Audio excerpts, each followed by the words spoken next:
Gravando. Tá gravando. Boa noite, pessoal. Tudo bem com vocês? Gostaria de pedir o pessoal que está lá atrás, se vier um pouquinho para frente, eu agradeço, porque eu tô sem aquele microfone ali, então não vou ficar falando muito alto não, gente.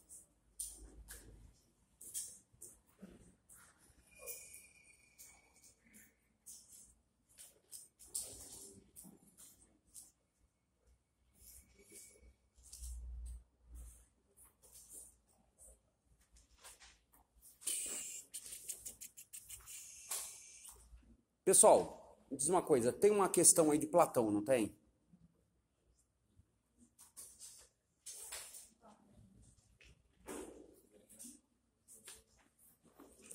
Leia para mim a questão relacionada a Platão.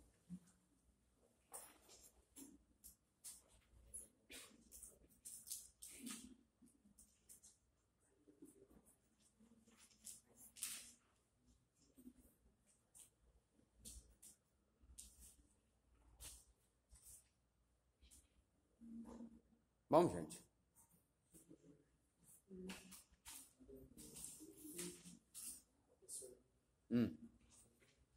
Não tem nenhuma questão relacionada a Platão? Passei 10. Tem alguma relacionada a Aristóteles aí? Não?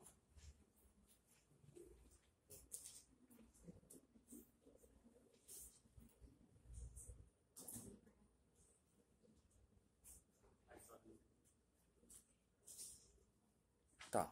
Vou falar um pouco sobre o Descartes. Ele eu sei que tem. Exatamente.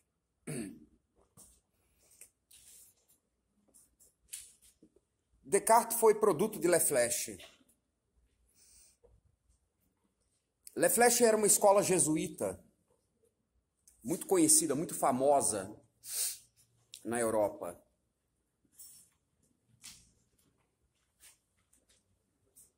Enquanto pensador, Descartes, e estudante dessa escola, o Descartes teve contato com a antiguidade clássica, sobretudo as obras de Aristóteles.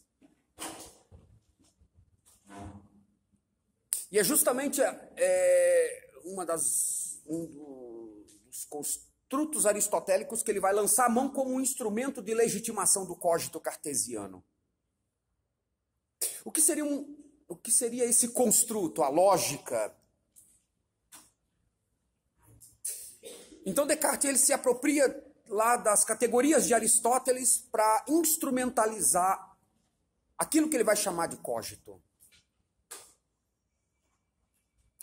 Descartes foi representante do iluminismo, foi um grande racionalista, e como racionalista, o Descartes ele é tido pela tradição filosófica como aquele indivíduo que marcou definitivamente o fim da idade moderna e o início da idade contemporânea. Ele foi um pensador de suma importância, e vale lembrar aqui que ele consequentemente será cobrado nessa segunda fase. Ele foi um pensador de suma importância, e a importância revestida nele foi em todos os campos, inclusive no campo da antropologia, atrelado à questão da bioética. Enquanto pensador, enquanto filósofo, enquanto teórico, o Descartes ele escreveu inúmeras obras. Dentre estas inúmeras obras escritas por ele escreve duas principais. Quais são elas? O Discurso do Método. Segundo, as Meditações Metafísicas. E é justamente no Discurso do Método que o Descartes vai falar exatamente sobre essa questão do cogito. Bom, o cogito ele inicia de que forma? Ele inicia com uma dúvida muito grande que ele tinha. O Descartes ele duvidava de tudo. Ele duvidava das proposições matemáticas. Ele duvidava das hierarquias. Descartes duvidava das instituições. Descartes negava duvidava da própria realidade corpórea, porém ele só não podia duvidar de uma coisa, de que pensa. Ele duvidava porque, segundo Descartes, nós, seres humanos, não podemos ter certeza absolutamente de nada. Então nós devemos, partindo do princípio de que nós não podemos ter certeza absoluta de nada, porque vai que um gênio maligno nos engane.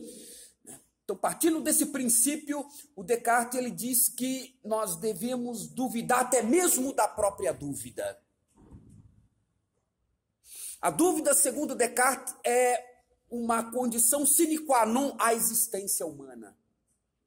E a humanidade só chegou onde chegou graças à dúvida. Por quê? Porque é através da dúvida que eu pesquiso e é através da pesquisa que eu chego a certas verdades. A ciência ela chegou onde chegou justamente por conta da dúvida. O homem na sede de conhecer, o homem nessa aguda ganância de autotranscender-se, do ponto de vista do conhecimento, o homem foi buscar algumas certezas. E quando ele vai buscar algumas certezas, ele busca essas certezas onde? Ele busca essas certezas através da ciência. Mas é a dúvida que o conduz a essa busca.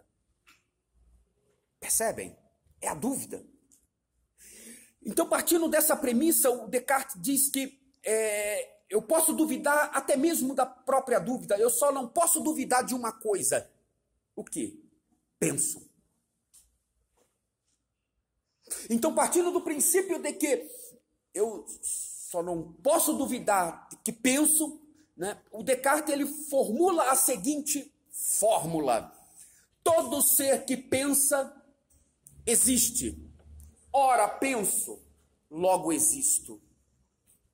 Repetindo, todo ser que pensa existe. Ora penso, logo existo. O que o Descartes está querendo dizer aí é que a razão e a racionalidade é a causa da existência humana. Se eu penso e raciocino, logo eu existo. Se eu não penso e não raciocino, logo não existo. Portanto, a razão e a racionalidade é a causa da existência humana. Em outras palavras, o que o Descartes está dizendo lá no discurso do método? Ele está dizendo que o homem ele é, por natureza, uma substância pensante. E isso é corroborado a cláusula dita por ele. Cogito, ergo sum. Muitos traduzem o cogito, ergo sum como penso, logo existo. Está errada esta tradução. Está errado. Penso, logo existo. Não, é um erro. Interpreta-se a partir do pensamento de Descartes como penso, logo existo. Mas, literalmente, cogito ergo sum não significa penso, logo existo. Porém, significa literalmente penso, logo sou. Sou o quê? Um ser racional. Sou o quê? Uma substância pensante. O homem é, segundo Descartes, puro pensamento. E quando ele vai dizer que o homem é puro pensamento, ele diz, entendeu, que o homem é puro pensamento aos termos do res cogitans. O homem, enquanto substância pensante, ele é res cogitans, ou seja, ele é um ser que pensa. Ele é um ser pensante, ele é um ser racional, mas esse res cogitans, ele só se constitui enquanto res cogitans, ou seja, esse ser pensante, ele só é o que é graças à realidade corpórea, graças ao quê? À sua existência. Daí ele dizer que todo ser que pensa existe. Essa realidade corpórea, segundo Descartes, é o que ele vai chamar de res extensa. Ou seja, é um ser que é pura realidade material. Aí entra aquela velha discussão, como eu disse no começo, bem no comecinho, que ele produziu alguns impactos, sobretudo no campo da antropologia atrelado à bioética. A questão é, quando nós analisamos essa questão, o homem enquanto substância pensante, ou seja, o homem enquanto pensamento, Descartes diz ali, deixa muito bem explicitado nos seus escritos, que o homem, ele nasce enquanto um ser racional, porém potencial. Ele é um ser racional em potencial. O que ele está querendo dizer com isso? Ele está querendo dizer exatamente o seguinte, que o homem, quando ele não nasce um ser racional. Não. Ele não nasce. Se eu levar em consideração que para o racionalista a racionalidade é desenvolvida no decorrer do processo evolutivo histórico, e o ser humano, quando está no ventre da sua mãe, ele ainda não transpôs, ele ainda não se historicizou, segundo a corrente racionalista, ainda não é um ser humano. Ele é um ser humano, porém um ser humano em potencial. Ele não é um ser, mas é um vir a ser do ser. Ele se constituirá enquanto ser na medida que ele for se desenvolvendo enquanto um ser racional. Aí surge aquela questão. O indivíduo, quando ele está no ventre da mãe, ele é ou não um ser humano? Nós temos ou não um ser humano na barriga, no ventre da mãe?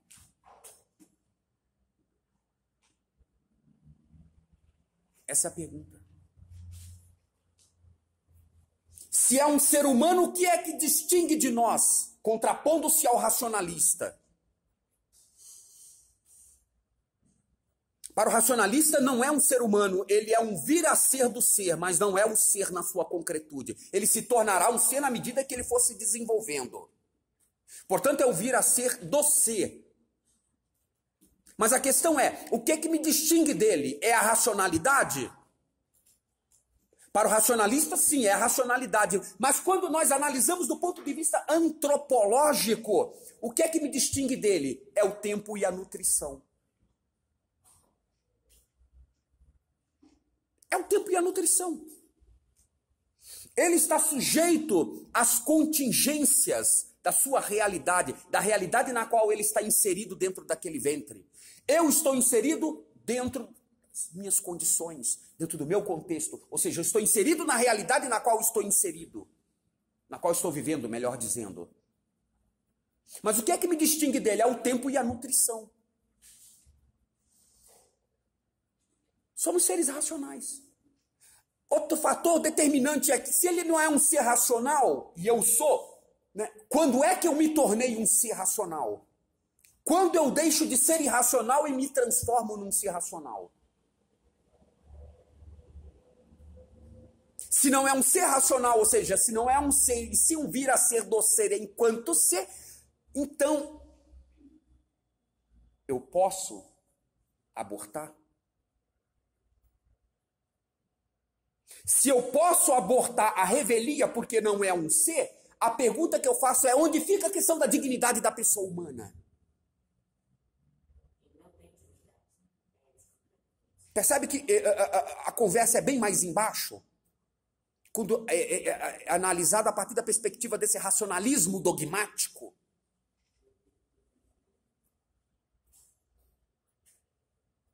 E aí?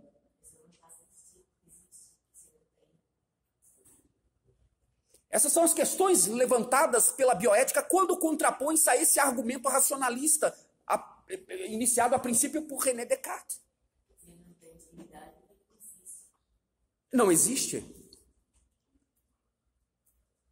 Porque só tem dignidade quem existe. E aí ele não existe, não é ser.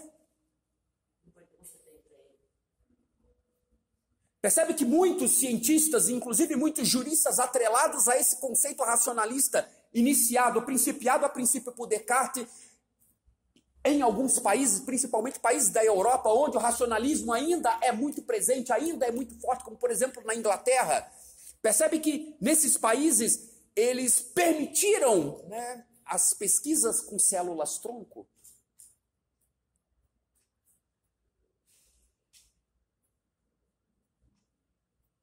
Por que eu estou dialogando com a bioética, gente?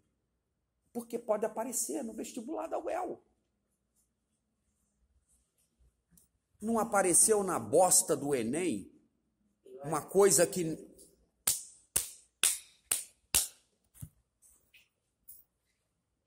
Lá na redação?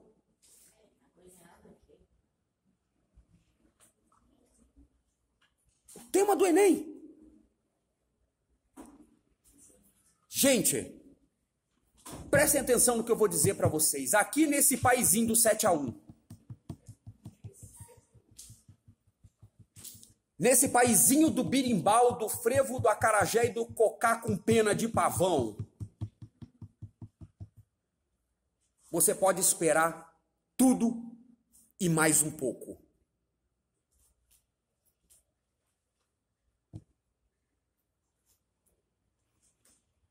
Não se esqueçam, o curso de filosofia na UEL, ele está convergindo para o direito.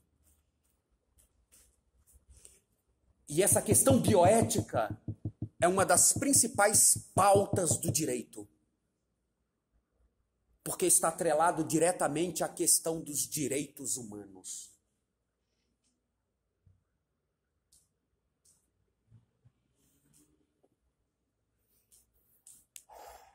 Dúvidas? Ficou claro sobre a questão da realidade do corpo e da realidade do ser enquanto substância pensante? Próxima questão.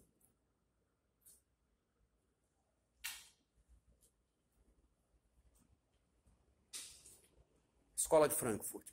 Leiam para mim.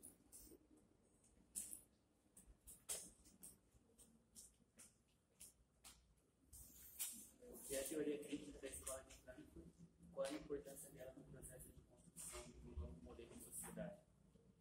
O que é a teoria crítica da Escola de Frankfurt? E qual é a importância dela no que diz respeito ao processo de construção de uma nova sociedade? Tá. Como disse o São Jack, o Estripador, vamos por parte.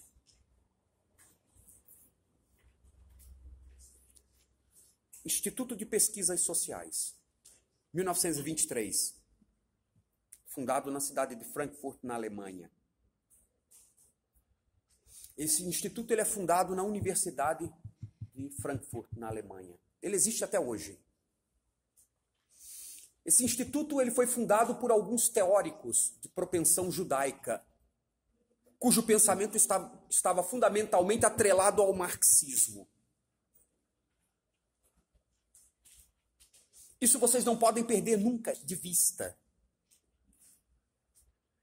Pois bem, esse instituto ele visava tecer sérias críticas às sociedades vigentes até então. Por exemplo, as sociedades capitalistas e também as sociedades comunistas.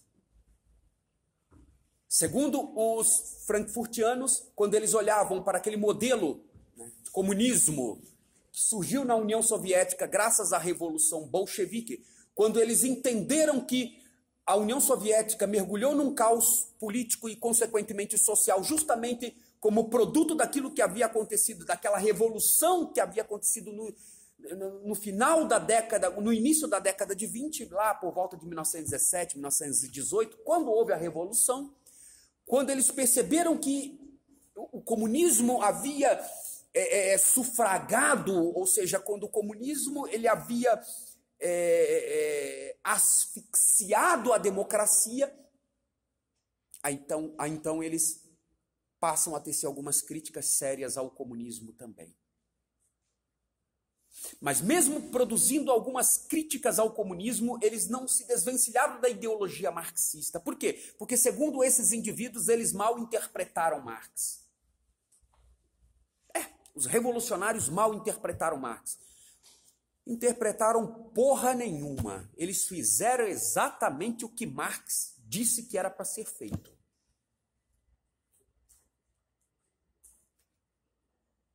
O comunismo, durante 70 anos, fez as merdas que fez, e todos eles que subiam ao poder mal interpretou Marx. Mal interpretou Marx. Fez a merda porque mal interpretou Marx. Fez a merda porque mal interpretou Marx. Stalin matou milhões de pessoas porque mal interpretou. Trotsky matou milhões de pessoas porque também mal interpretou. Khrushchev matou centenas de pessoas também porque mal interpretou. Mao Tse-tung lá na China matou milhões de pessoas porque também mal interpretou. A pergunta é: que porra de ideologia é essa? Que pode ser tão universalmente deturpada. Como é que eu posso levar a sério uma merda de uma ideologia dessa que facilmente pode ser deturpada?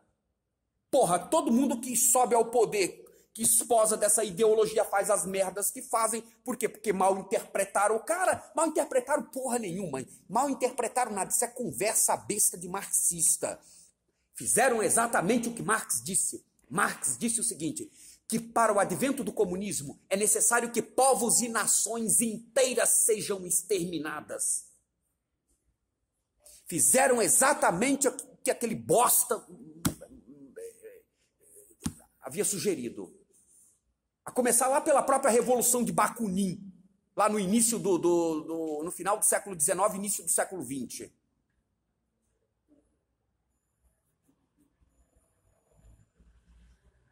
Tudo bandido, golpistas, que tomaram o poder através da força.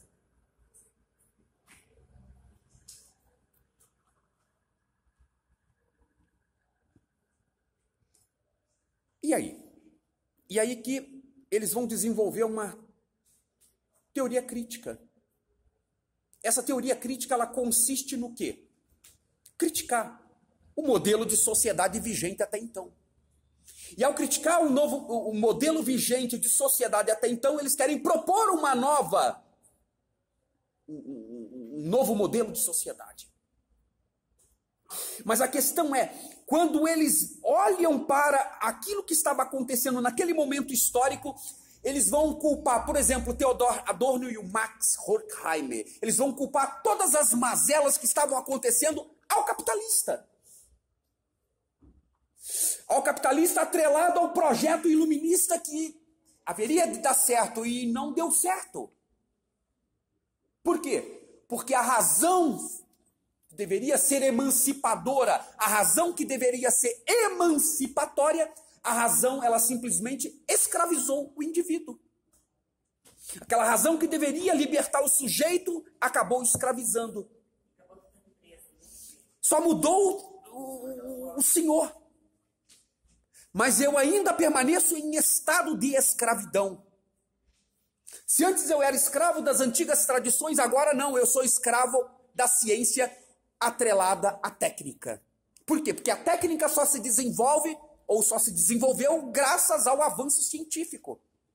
A questão é onde entra o capitalismo aí. Segundo eles, lá na dialética do esclarecimento e lá no eclipse da razão, né, o capitalismo ele entra justamente nesse contexto de apropriação. Ou seja, o capitalismo se apropria da técnica como instrumento de enriquecimento, como instrumento de projeção. Esse é o papel do capitalista. E não é à toa que após a Revolução Industrial, não é à toa que a burguesia se transformou na classe social mais rica e mais poderosa em toda a Europa. Por quê? Porque se apodera, se apropria justamente da técnica que estava vigente até então. Da técnica que estava se desenvolvendo, da técnica que havia florescido. Só que é o seguinte, o capitalismo, para ele se arranjar um lugar no espaço, para ele conseguir um lugarzinho no sol, ele precisa de alguns mecanismos, ele precisa de alguns artifícios, ou seja, ele precisa de alguns dispositivos. Quais são esses dispositivos que o capitalismo precisa para se constituir enquanto tal e a partir daí se fortalecer cada vez mais e enriquecer o burguês? A ideologia. A ideologia. No mundo capitalista, Segundo esses caras, o burguês ele precisa disseminar a ideologia. E o que seria essa ideologia? A ideologia de consumo. De consumo. No mundo capitalista é assim. É consumir, consumir, consumir, consumir, consumir, consumir, consumir. Mas a pergunta é, consumir para quê? Eu enriqueço, enriqueço, enriqueço, enriqueço, enriqueço. Quanto mais eu encho o meu bolso, mais o saquetel está vazio. Mas a pergunta é, encher tanto para quê?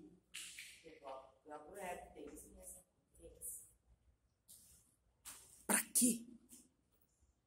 A satisfação deles é essa. Tá, mas essa é a... Não repartir, mas sim para eles. Tá, mas, Vânia, chega uma hora que eu vou ter muito dinheiro, e aí? Porra, eu tenho dinheiro, eu tenho um patrimônio, eu tenho um império grande, eu tenho um patrimônio muito grande, porra, dá pra eu viver, nascer e morrer 50 vezes, me reencarnar 50 vezes, porra, que eu ainda vou ter dinheiro, porra, mas, percebe, a ganância. Pra quê? Onde é que eu vou chegar com tudo isso? O que é que eu estou querendo demonstrar com tudo isso? Poder.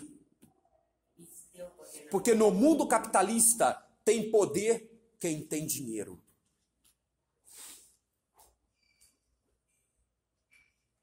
Tem poder quem tem dinheiro. No mundo capitalista, se você tem dinheiro, você compra juízes. Ou seja, você compra sentença. E o que tem de juiz no nosso país, principalmente lá no Supremo Tribunal, lá no Supremo, o que tem de juiz lá que está no bolso dos bancos, dos banqueiros, o que tem de juiz ali, que está na folha de pagamento dos políticos, o que tem de juiz em todo o judiciário que está na folha de pagamento das empresas. O que tem de político que está na folha de pagamento das grandes empresas. O que tem de político que está na folha de pagamento dos próprios políticos. Percebe? É poder, é tudo articulação, e essa articulação, ela visa o quê? O poder. Mas esse poder só se constitui enquanto poder graças ao ter. Ter. Vivemos num mundo em que o ter é mais importante que o ser, porque quem nada tem, nada é, Marielle. Tu vale o que tu tem no bolso. Se tu não tem nada, tu não vale nada para a sociedade. Percebe?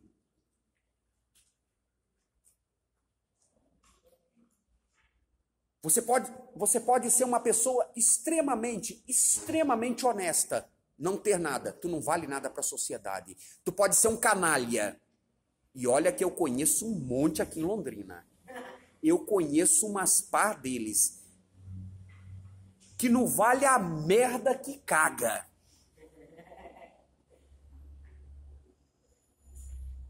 Não vale a merda que caga, mas tem dinheiro, é bem visto.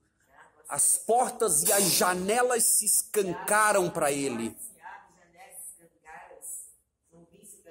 Percebe?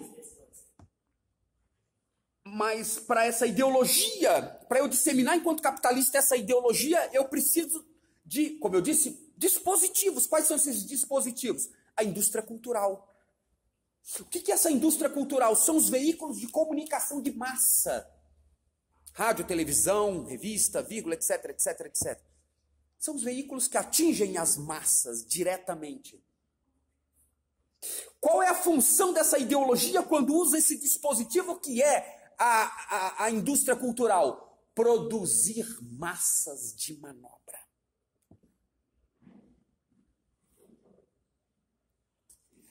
A função da ideologia é produzir ser autômato e não um ser autônomo. A ideologia, ela não quer que o indivíduo ele atinja a sua autonomia, ou seja, a ideologia ela impede a autonomia do sujeito.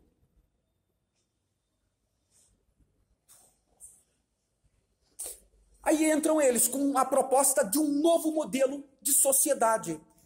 A partir de quê? A partir da desconstrução justamente da indústria cultural em detrimento do asfixiamento da cultura de massas. Mas para isso, né, eu preciso derrubar, eu preciso minar as bases do quê? Eu preciso minar as bases do capitalismo. Porque o problema não está aqui na indústria cultural, o problema não está na cultura de massas, o problema está na base estrutural e conjuntural do capitalismo. Se eu minar as bases do capitalismo, eu mino as bases da ideologia do capitalismo, que é a de consumo. Então eu preciso do quê? Eu preciso, para poder minar tudo isso, eu preciso me emancipar de tudo isso. E como eu devo me emancipar de tudo isso? Segundo o Herbert Marcuse, é somente através da revolução que eu me liberto de todos esses grilhões, de todas essas algemas, de todas estas amarras.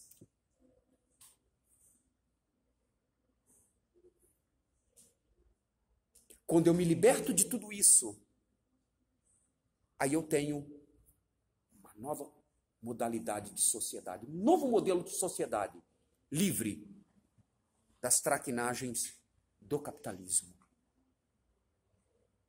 Não se esqueçam, eles são marxistas. Eles estão criticando o capitalismo aí, gente.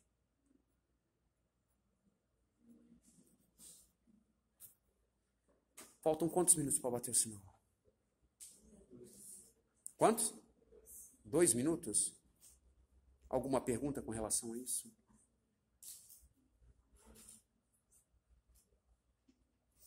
Quarta-feira é feriado, né? Quarta-feira que vem, né? Sim, dia 15 de novembro, Vânia. 15 de novembro. Proclamação da República.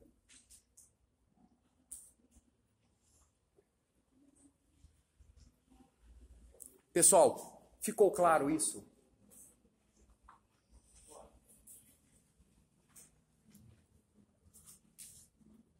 Alguém tem alguma pergunta? Alguém tem alguma dúvida? Eu já estou indo embora, gente.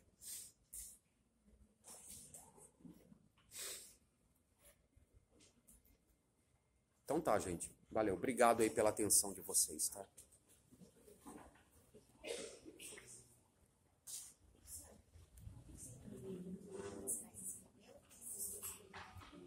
Meditações metafísicas. Ixi Maria, vai levar ali o negócio.